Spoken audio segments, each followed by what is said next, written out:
প্রথমবারের মতো যাচ্ছে ঢাকা থেকে দ্বীপ জেলা ভোলা ইলিশার উদ্দেশ্যে পূবালী পাসের প্রক্সি ট্রিপে ঢাকা টু পটুয়াখালীর বিলাসবহুল লঞ্চ এমভি পূবালী 12 বেশ ভালো মুডে রয়েছে। সামনে রয়েছে এমভি কর্ণফুলী লঞ্চ। তো কর্ণফুলী লঞ্চকে পিছন থেকে ধাওয়া করার চেষ্টা এমভি পূবালী 12 লঞ্চ বেশ ভালো গতি নিয়ে যাচ্ছে ইলিশার উদ্দেশ্যে। পূবালী 12 দেখতে পাচ্ছেন ঢাকা টু পটুয়াখালী রুটে চলাচলকারী লঞ্চ প্রক্সি ট্রিপে ইলিশা যাচ্ছে এই মুহূর্তে। যাত্রীর মোটামুটি বেশ ভালো চাপ আমরা দেখতে পাচ্ছি। তো পূবালী পাস নতুন টাইম টেবিলে চলাচল করছে ঢাকা ইলিশা রুটে, সাথে রয়েছে এমভি আসা যাওয়া 2। তো পূবালীর পাসের প্রক্সি ট্রিপে আমরা দেখতে পাচ্ছি এমভি পূবালী 12 লঞ্চ।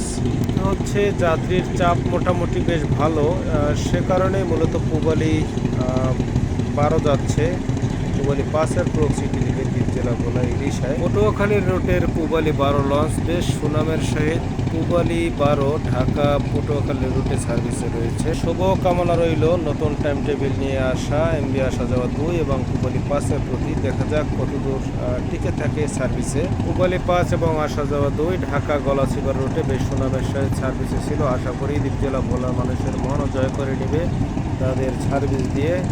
ধন্যবাদ সবাইকে। আসসালামু আলাইকুম।